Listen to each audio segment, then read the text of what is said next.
할렐루야. 오늘도 새날을 주신 하나님을 찬양합니다. 여전히 거룩한 주일을 보내고 또 새로운 한 주간을 시작합니다. 이 한 주간도 말씀 충만, 성령 충만하여 승리하는 한 주간 되시기를 주님의 이름으로 축복합니다. 이 아침 우리에게 주시는 하나님 말씀은 사사기 2장 1절로 10절까지의 말씀을 봉독해 드리겠습니다. 하나님의 말씀을 경청하시기 바랍니다.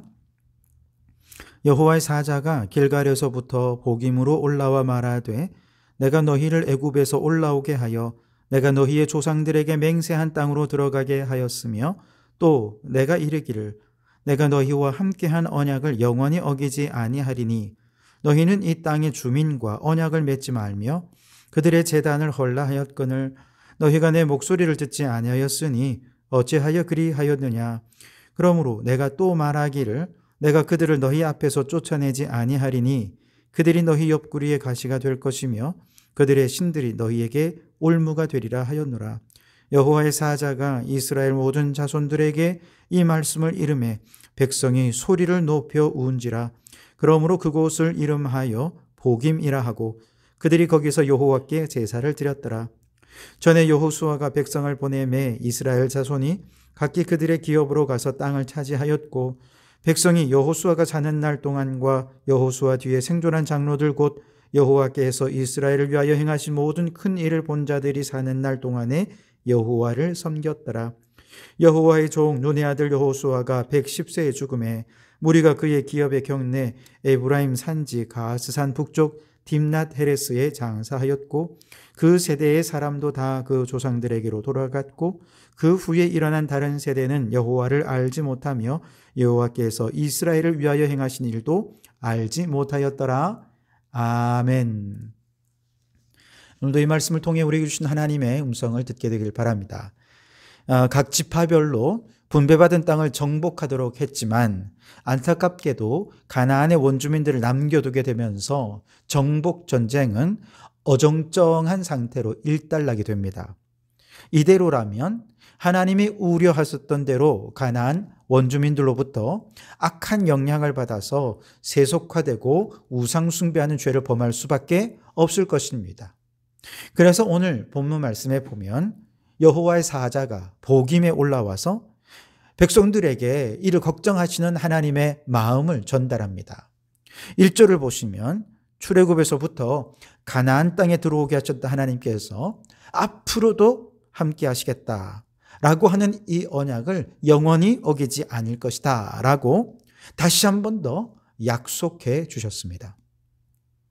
이 말씀을 다르게 표현하자면 이스라엘 백성들이 아무리 하나님과 언약을 버리고 죄를 범한다 하더라도 하나님께서는 결코 그 언약을 먼저 파기하시는 일은 없을 것이라는 겁니다.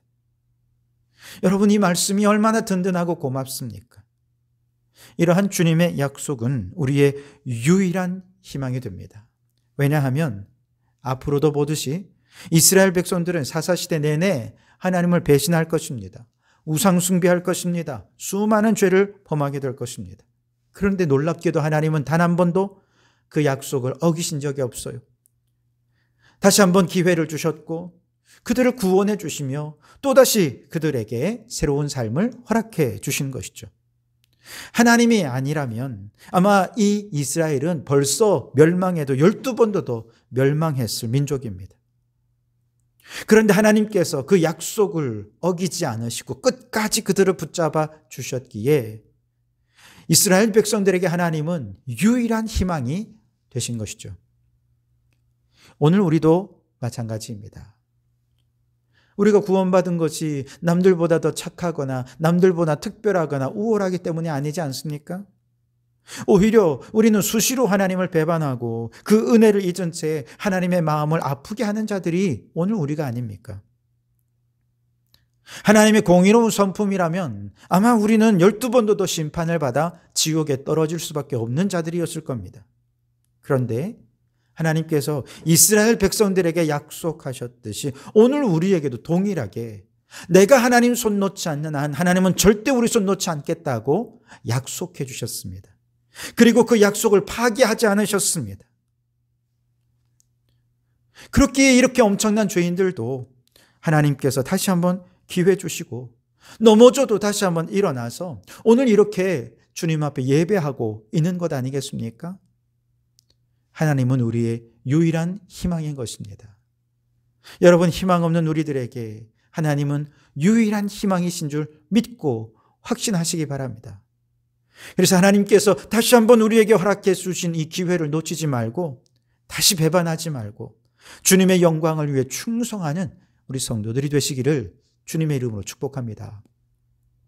자, 이렇게 하나님이 자신이 하나님께서 이 백성들과 먼저 단단하게 언약을 확인하신 후에 2절 말씀에 보면 이제 이 백성들에 대해 책망하고 또 서운한 마음을 전하시고 있습니다. 2절에 보시면 너희는 이 땅의 주민과 언약을 맺지 말며 그들의 제단을 헐라하였거늘 너희가 내 목소리를 듣지 아니하였으니 어찌하여 그리하였느냐. 왜 그랬어? 너무너무 정말 안타까운 마음으로 전하는 것입니다.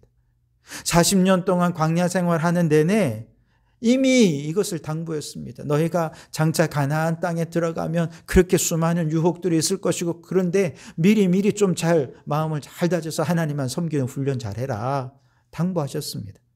가나안을 건너기 직전에 모압에서 모세를 통해서 하나님께서 그렇게 신신당부를 했습니다. 가나안에 들어가서 있게 될 일들을 미리 말씀해 주시면서 일일이 아주 세밀하게 다 당부해 주셨습니다. 그런데 막상 가나안에 정착하고 보니 가나안 원주민들과 언약을 맺고 제단을 쌓아 우상을 숭배하는데 하나님이 너무너무 속이 상하신 것입니다. 가나안 원주민들을 쫓아내지 않으면 그들이 분명히 너희의 옆구리가 가시가 될 것이라고, 그들의 신들은 이스라엘의 올무가 될 것이라고 끊임없이 반복적으로 말씀하셨음에도 불구하고, 경고하셨음에도 불구하고 결국 가나안 원주민들을 남겨두고 언약을 맺고 우상을 숭배하면서 악한 영향력 아래 굴복하고 만 것입니다. 얼마나 마음이 아프시겠습니까? 인생을 먼저 산 부모님들이 볼 때 자녀들이 정말 공부도 안 하고 컴퓨터 게임만 하고 핸드폰만 손에 붙잡고 있으면요, 그 미래가 너무 뻔하게 보이잖아요. 그래서 어릴 때부터 핸드폰 좀 멀리하게 하고 어떻게든 컴퓨터를 멀리하게 하지만 어느 순간 아무리 부모가 그것을 떼놔도 아이들은 정말 어느 순간 밤새도록 컴퓨터 하고 있습니다.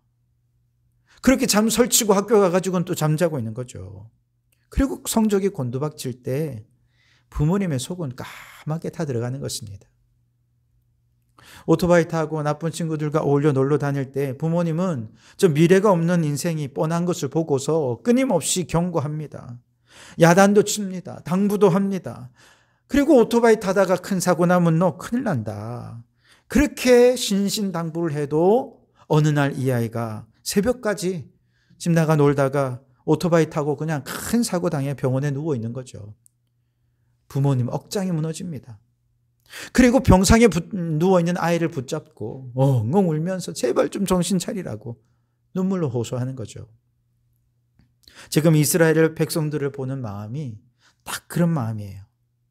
하나님께서 그렇게 그동안 경고하고 신신당부했는데 결국 우려했던 일이 벌어지고 결국 우상을 숭배하고 저들의 영혼이 정말 처참하게 악의 세력에 굴복해버렸을 때 하나님의 마음은 이루 말할 수 없이 무너지는 거죠. 찢어지는 것입니다. 그런데 이스라엘 백성들만 그런 게 아니에요. 오늘 우리도 마찬가지입니다. 인간은 그 본성 자체가 선보다는 악에 가까운 존재잖아요. 그래서 선을 행하기보다 악을 더 쉽게 배우고 따라하죠. 하나님이 이걸 너무너무 잘 아셨습니다. 그래서 말씀을 통해서 끊임없이 죄의 유혹에 넘어지지 않도록 우리를 경고하시고 당부하시고 끊임없이 말씀해 주셨습니다. 그런데 우리는 어떻습니까? 어느 순간 유혹에 넘어져 있습니다. 죄에 빠져 허우적대고 있습니다. 가시에 찔리고 올무에 걸려 빠져나오지 못하는 그런 모습을 보이고 있을 때 우리 하나님은 얼마나 속이 상하시겠습니까? 억장이 무너지는 거죠. 그래서 여호와의 사자를 보내서 그런 하나님의 마음을 전달하자 뒤늦게 그 아버지의 마음을 깨달은 백성들이 하나님 앞에 엉엉 울기 시작합니다. 오늘 4절 5절에 보시면 여호와의 사자가 이스라엘 모든 자손에게 이 말씀을 이름해 백성이 소리를 높여 운지라. 그러므로 그곳 이름을 이름하여 보김이라 하고 그들이 거기서 여호와께 제사를 드렸더라 그랬습니다. 보김이라는 말의 뜻은 우는 자들이란 뜻이에요. 마치 사춘기 말썽장이 자식 앞에서 눈물로 정신 차리도록 호소하는 부모님의 눈물을 본 자식이 뒤늦게나마 함께 눈물 흘리며 다시는 똑같은 잘못 범하지 않겠노라고, 이제 정신 차리고 살겠노라고 회개의 눈물을 흘리는 것 같아요. 그리고 눈물로 하나님 앞에 제사 드리면서 다시는 철딱서니 없이 가나안 문화에 동화되어서 우상 숭배하지 않겠노라 서육을 했습니다. 여러분, 내 죄를 깨닫고 나의 죄 때문에 눈물 흘리시는 하나님 아버지의 눈물에 너무너무 죄송해서 함께 눈물 흘릴 수 있다면 이보다 더 귀한 눈물은 없을 것입니다.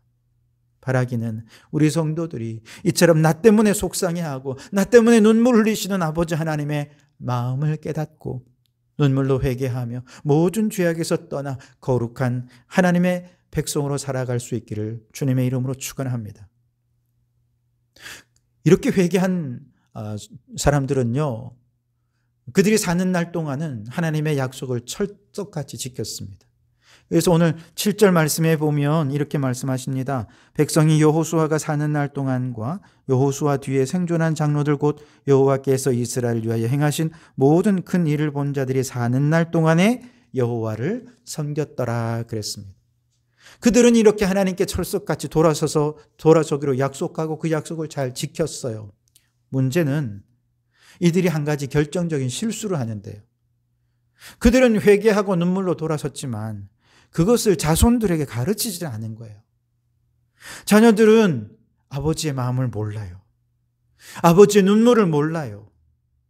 그래서 다음 세대들이 태어났는데 혈통적으로는 그 다음을 이어가는 다음 세대이지만 영적으로는 완전히 다른 세대가 되어 있었던 것이죠.